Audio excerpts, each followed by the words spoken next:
Got a good torque, boys. Come out of the west. Probably had one job.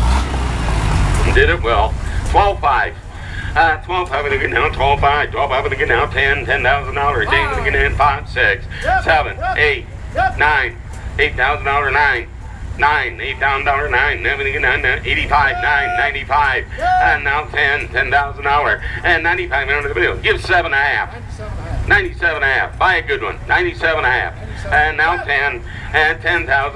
97.5 when they get down. $10,000 when they get down. 97.5 when they get down. 98. 99. Or 10. Or 10. Now 10. And 99 when they get down. $10,000 when they get down. 99 when they get down. 10 when they get down. 10 when they get down. When they get down. 99 when they get down. 10. $10,000 when they get down. 99 when they get down. 10 when they get down. 10 when they get down. Sold. $9,900. Good job there. Oh, 98. Well, I bought it and I paid a whole lot of money. I'm not sure I plan on paying that much money, so I think what I need is a piece of wisdom from Dad about how it was all worthwhile. It was worth my time just to come down with you, whether we bought anything or not. I love being with you. We had a good time, and Yeah, we did. and we got a tractor that will last you many years. Yeah. Slick tractors, got straight. This morning I'm headed over to my neighbor's house to ride with him to get the tractor. Here we are. This is the Buck Farm. Been my family's neighbors for, I don't know, 150 years? Maybe more. Here's my ride. Yes, yes. This is Adam Buck, and we're going to pick up the tractor.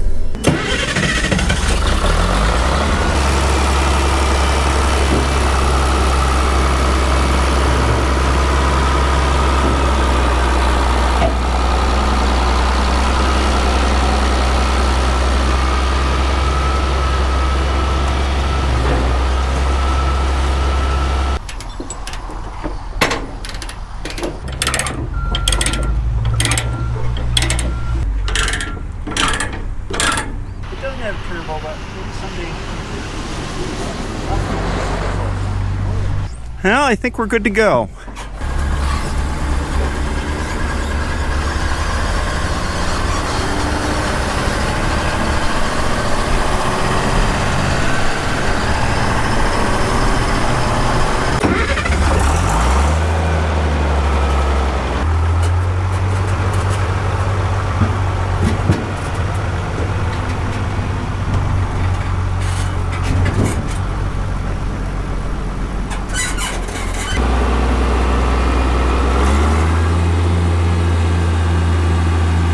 Let's see here. I have a new tractor, well, new to me anyway, and I have a new manure spreader, new to me anyway. What do I do with a new tractor and a new manure spreader? You know, I guess I could give them a try. But before I do that, I wanted to just give you a quick walk around key features of this tractor. The Farmall 756 was made from 1967 through 1971, concurrently with the 656 that I already have. This tractor's serial number here is 13882, and that puts it as a 1968, the same year I was born. This tractor came with either the C291 gas engine, that's what C means, carbureted, or the D310, which this engine is, and D stands for diesel, 310 cubic inches of displacement. These engines are very well regarded. This engine was made by Neuss in Germany, and I believe that International Harvester actually owned the factory in Germany, and they had a great reputation for putting out darn near bulletproof engines that ran a lot of hours between overhauls, and well, you've heard how it sounds. They just sound real nice. This tractor is around 75 horsepower as opposed to my 656, which is around 65 horsepower. And being that this tractor is a gear drive, a lot more of that horsepower is going to the drawbar than on the 656, because a good percentage of that power is lost in the hydrostatic transmission of the 656. Not that it makes a huge deal to me. What I really care about is PTO horsepower off of that rotating shaft, because most of the work I'm doing with big tractors is spinning a PTO, running the haybine, running the round baler, that sort of work. I'm not doing tillage drawbar work. It has a 3-point hitch in the back. This is actually IH's 2-point hitch. You can take these receivers out to make it a 2-point hitch. This tractor is equipped with a top link though, and it's got draft control. on the bottom links. And then on the PTO, it's got both a 540 and a 1000 PTO. 540, 1000. I only have 540 implements, but maybe someday I'll need the 1000. It's got dual hydraulic remotes, 2 different circuits here, 2 hydraulic control levers here. There's the 3-point hitch draft control and the lower raise control. The seat's a little janky, I'll have to take care of that. Now as for shifting, this is completely different than the 656. This is a range transmission, so you've got low range, this lever, low range, neutral, high range, and then when you bring this lever over the middle and put it back, that's reverse range. So first you select the range amongst those, and then you've got gears here, 1, 2, 3, 4. So in essence you have 16 speeds, 8 speeds forward, and 4 speeds reverse. And then on the other side you have the torque amplifier lever here, which doubles the number of speeds. Forward is fast, back is slow. So that makes 16 speeds forward and 8 reverse. That's a lot to choose from. These tractors are fairly desirable by international collectors, Farmall collectors, and that's one of the reasons that I wanted it so badly. First of all, this engine has such a great reputation. They started using it in the 706. And then this generation came after the 706, the 756. There weren't very many changes between the 706 and the 756, but they only wound up making somewhere around just north of 15,000 of these gas and diesel. I don't know what percentage of them were diesel. That's a fairly low production run.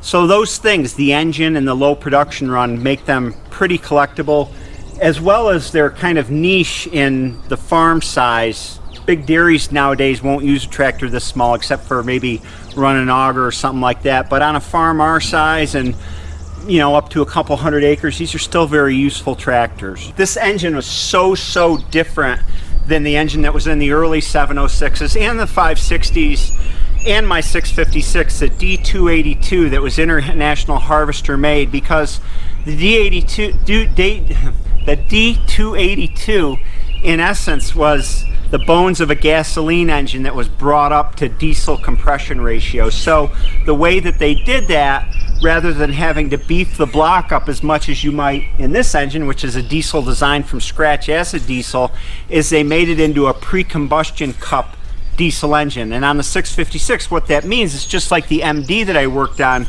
where the primary combustion chamber is not the piston in its sleeve, that little area in there, but it's a cup off to the side that's heavily reinforced by that metal in the head, and the primary combustion happens in that reinforced pre-cup and then spreads out into the piston chamber.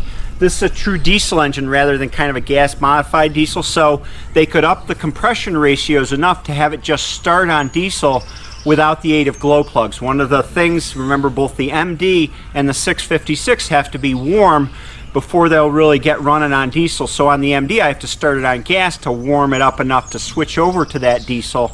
And on the 656 I've got to warm up the glow plugs, which poke right into those pre-combustion chambers to get things warm enough to ignite diesel. This engine does it all by itself through the energy of compression and the heat that compression causes. Now that's not to say that this engine will start in any weather, no matter how cold, just on its compression alone.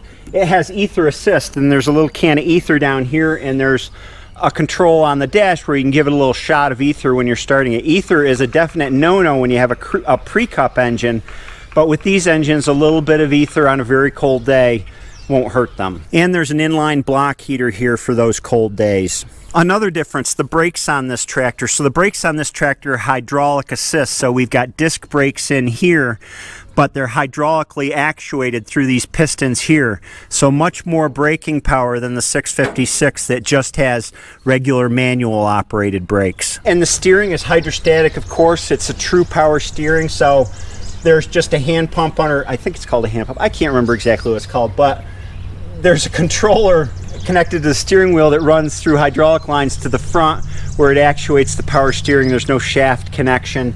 And the TA is hydraulic. So with the earlier TAs, say in the Super MTA through the 400s into the 656, they had non-hydraulic TAs. So when you switch the TA into low position, the tractor would freewheel. So if you switched it into low and you were going down a hill, something you don't do because the tractor's freewheel and then the only controls you have is the brake and not the engine braking the engine. With these hydraulic TAs, when you shift them into low, they will brake the engine. They're not designed to do that, but they can. Rear rubber on this is 16.934. It's not in the best shape, but I think I can get by with it for a while. Front rubber is 7.5/16. Two 6-volt batteries, one on each side, these cool skinny ones, and they're wired so that they put out 12 volts for the pair of them. So it's essentially a 12-volt tractor using two 6-volt batteries. And I guess that's the quick tour. I'm gonna hook it up to the manure spreader. We'll load it up, take her out in the field and see how she performs.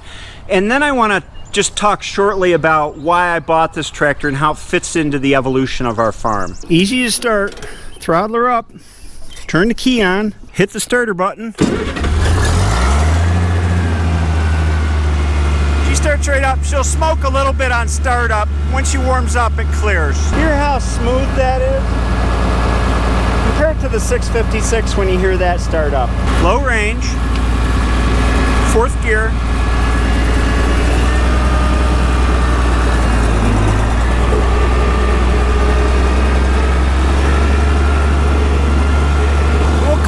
And hook this up. Oh, it's getting windy and I think it's gonna rain pretty soon, so hopefully we can make it. I'm gonna cut all this crud out of the beater before I put it to work. I ought to grease it too, but I just don't have the time with rain coming. We'll just put a small load through it. Let's do a little test to make sure the manure spreader works all right. Empty first. PTO.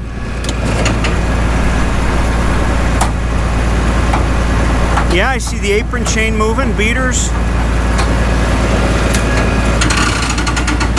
That's the overrunning clutch that you hear the clacketing from. We'll take this top link from the tractor out. I don't want to spread that on the field.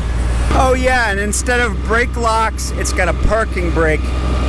That's parking brake engaged. That's parking brake release. And it's not actually actuating the brakes. It goes down the transmission. There's a pin that sets in teeth down there to put it in park, just like a car. And to stop the engine, instead of throttling it all the way down to kill the injection pump, it's got a pull lever to kill the injection pump. There we go. Alrighty, here we go in the rain. Listen to the difference in the engine sound.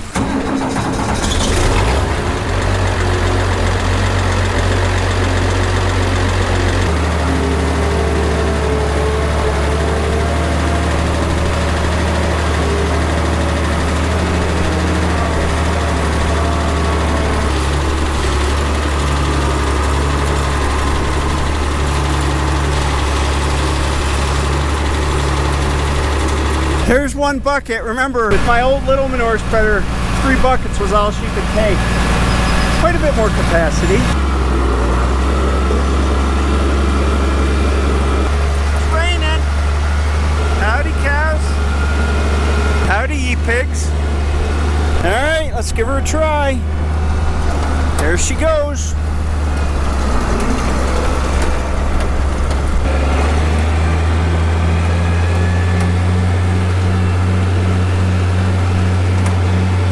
There's a dial down there to adjust the speed of the apron chain, but I need to replace the rope so it reaches up to the tractor seat.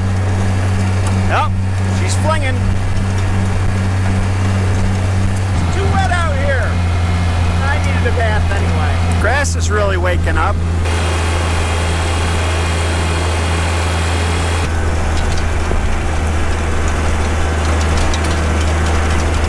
That's good enough.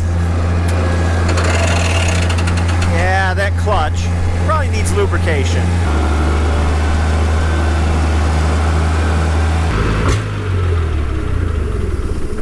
Oh, I don't normally spread manure in the rain, but I really wanted to try that tractor and to be able to show it to you all. The manure spreader works well, and it's a real upgrade to our farm to have this new tractor. So let me talk about my rationale for buying it. It was a lot of money. 10 grand is a lot of money in anybody's book. Our farm's always bootstrapped itself up to kind of a greater level of efficiency and reliability. Reliability is a big thing because I run old equipment. So we started out with my old Farmall H on a square baler, and that's the way we started making hay. And I remember when I got this 504, this was like the Cadillac to me. It could run the square baler easily. It had live PTO and live hydraulics, so I could stop and the baler would still run if I ran into a wad of hay. And it had all kinds of advantages. I could run a kicker wagon behind it and run the kicker off the tractor to kick bales into the wagon. And I just thought it was the greatest thing since sliced bread. Along came the 656. We bootstrapped ourselves up again because we got tired of doing square bales. The last year we did square bales, Hillary and I unloaded 3,500 bales by hand, just her and I, with a little bit of help from our kids, but our kids were quite small at the time. And we said that's enough. So I bought a round baler to go with the 656, and that was, again, a whole new ball game. 656 was now the greatest thing since sliced bread. Using the 656, I began to realize how limited the 504 is. The 504 tractor here never really had a great reputation. It's got a small engine in it that was actually started out in the little Farmall A, and they just kept boring it out and upping the RPMs and the compression ratio. So it doesn't have lugging power. In addition, after I did all that work on this tractor last fall, I took it out and I cleaned the heifer pen up here in the upper barn and realized, I really don't like this tractor. You got to turn the steering wheel about 1,000,000 times to make a turn because it doesn't have true power steering. It's just that power assist steering. There's still a shaft from the steering wheel to the wheels. And the gearing is really funny in it. So if you're using it as a loader tractor, when you go into reverse is super slow. So you're waiting and waiting while it backs up so you can start your next pass with the loader. So I kind of finally decided that we had outgrown this tractor, and I'd kept it until now as a backup for the 656, but the 504 can't run the round baler and is really limited on the loader. The front end is built a lot lighter than I would like for a loader, so I decided that I needed to have a tractor of the same sort of size range and capability of the 656 as kind of my backup tractor, so that if one tractor went down, I still was able to do everything on the farm with the tractor. And the 756 will do all plus more that the 656 does. The 656 is a little bit nicer of a baling tractor because of the hydrostatic transmission, which is super nice for baling hay and for doing loader work. So I'll be using the 656 a lot as well. The 756 has a little bit more power, has that nice engine in it, a turbo can be added to it fairly easily. So having these two tractors is kind of the next step in our evolution. It was a lot of money, but I plan on selling my 504, and the 504's had a ton of work done to it. Even though I don't like it, it's in great shape. I rebuilt the engine, I took care of you saw the work I did on it last fall. I've gone through it. It had paint about 5 years ago. Underneath that ugly loader is lots of nice paint that I did. So it's restored.